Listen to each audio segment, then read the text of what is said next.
하루의 말씀, 오늘은 아모스 4장 4절에서 8절 말씀 가지고 함께 나눕니다. 성경 봉독합니다. 너희는 베델로 몰려가서 죄를 지어라.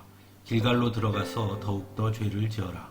아침마다 희생제물을 바치고 사흘마다 11조를 바쳐보아라. 또 누룩 넣은 빵을 감사제물로 불살라 바치고 큰 소리로 알리면서 자원예물을 드려보아라. 이스라엘 자손아, 바로 이런 것들이 너희가 좋아하는 것이 아니냐? 주 하나님이 하신 말씀이다. 내가 너희가 사는 모든 성읍에서 끼니거리를 남기지 않고 너희가 사는 모든 곳에서 먹거리가 떨어지게 하였다.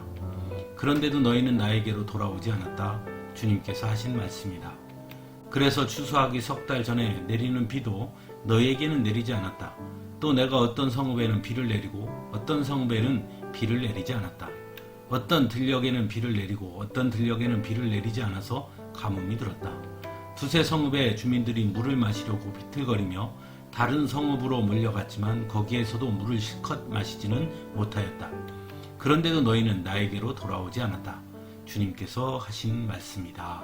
아멘. 오늘 본문에서 하나님은 아모스 선지자를 통해 북이스라엘 백성들에게 매우 강하게 경고하고 있습니다. 먼저 4절과 5절에서 아모스는 북이스라엘 백성들에게 베델로 몰려가서 죄를 지어라. 길갈로 들어가서 더욱더 죄를 지어라. 아침마다 희생제물을 바치고 사흘마다 11조를 바쳐보아라. 또 누룩 넣은 빵을 감사제물로 불살라 바치고 큰 소리로 알리면서 자원예물을 드려보아라. 이스라엘 자손아, 바로 이런 것들이 너희가 좋아하는 것이 아니냐?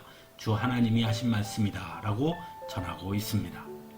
이 말씀을 통해 알 수 있는 것은 하나님께서 강하게 지적하고 있는 북이스라엘 백성들의 죄는 바로 하나님 앞에 온전히 예배하지 않은 죄라는 것입니다. 베델과 길갈은 남유다와 북이스라엘이 분단된 이후에 북이스라엘이 성소로 지정한 곳입니다.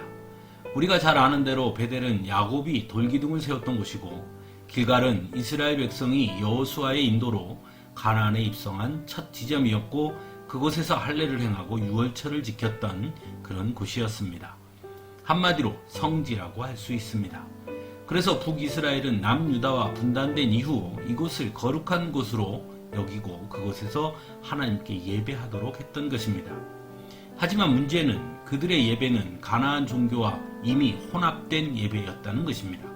즉 겉으로는 하나님께 예배하는 것 같았지만 그 내용은 혼합주의적 제의식이었다는 것입니다. 그래서 하나님은 베델로 몰려가서 죄를 지어라. 길갈로 들어가서 더욱더 죄를 지어라 말씀하십니다. 또한 아침마다 희생제물을 바치고 사흘마다 11조를 바친다고 하더라도 그래서 하나님과 관계없다는 것을 분명히 말씀하고 있는 것입니다. 또한 하나님께 드리는 제물에는 누룩을 넣지 말 것을 말씀하셨지만 북이스라엘의 백성들은 누룩을 넣은 빵을 감사제물로 불살라 바쳤습니다. 또한 자원에서 드리는 제물은 온전히 하나님께 드리는 제사로 하나님께 복종한다는 의미를 지니고 있는 것인데 북이스라엘은 이스라엘 백성들은 큰 소리로 알렸다고 말씀하므로 실상은 자신의 의로움을 드러내기 위한 수단으로 제물을 드렸음을 전하고 있습니다. 즉 북이스라엘 백성들은 하나님이 기뻐하시는 예배가 아닌 자신들이 좋아하는 것을 했다는 것입니다. 두 번째로 6절에서 8절을 통해 하나님은 끊임없이 북이스라엘의 백성들에게 경고하셨음을 전하고 있습니다. 하지만 북이스라엘 백성들은 하나님의 경고에도 하나님의 말씀을 듣지 않았으며 하나님께 돌아오지 않았다고 말씀하고 있습니다. 즉 실수하고 잘못할 수 있지만 더 큰 문제는 그렇게 넘어질 때 하나님께서 말씀하셨음에도 그 경고조차도 무시했다는 것입니다. 사랑하는 성도 여러분, 예배를 드리지 않음보다 온전한 예배를 드리지 않는 것이 어쩌면 더 큰 죄일 수 있음을 기억할 수 있기를 바랍니다. 왜냐하면 온전한 예배를 드리지 않는 것은 하나님을 속이는 것이고 만홀히 여기는 것이기 때문입니다. 그러므로 우리의 예배는 언제나 최선을 다해 온 마음과 정성으로 드려야 하는 것입니다. 형식적인 예배로 결코 만족해서는 안 되는 것입니다. 또한 예배의 중심은 오직 예수 그리스도여야 하며 하나님이어야 한다는 것을 잊지 말아야 합니다. 예배를 통해 자신의 거룩함을 드러내고 자랑하려고 한다면 그 예배의 주인은 하나님이 아닌 자기 자신이 될 수 있음을 기억해야 합니다. 예배는 하나님이 기뻐하시는 예배를 드리는 것이 진정한 예배라는 것을 기억해야 하는 것입니다. 또한 우리는 연약하고 부족하여 쉽게 넘어지고 무너질 수 있습니다. 하나님 역시 우리가 완전해지기를 바라시지 않습니다.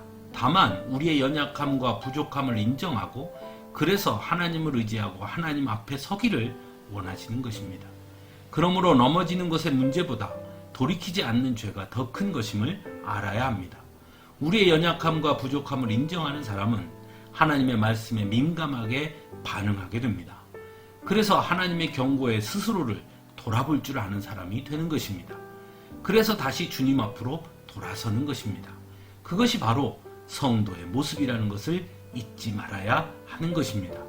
그럴 때 긍휼의 하나님은 우리를 다시 품어주시고 새롭게 해주시는 것입니다. 그런 의미에서 오늘 우리의 예배를 다시금 돌아볼 수 있기를 바랍니다. 그리고 이제라도 온전한 예배의 자리로 돌아서는 우리 모두가 되기를 간절히 바랍니다. 함께 기도하겠습니다.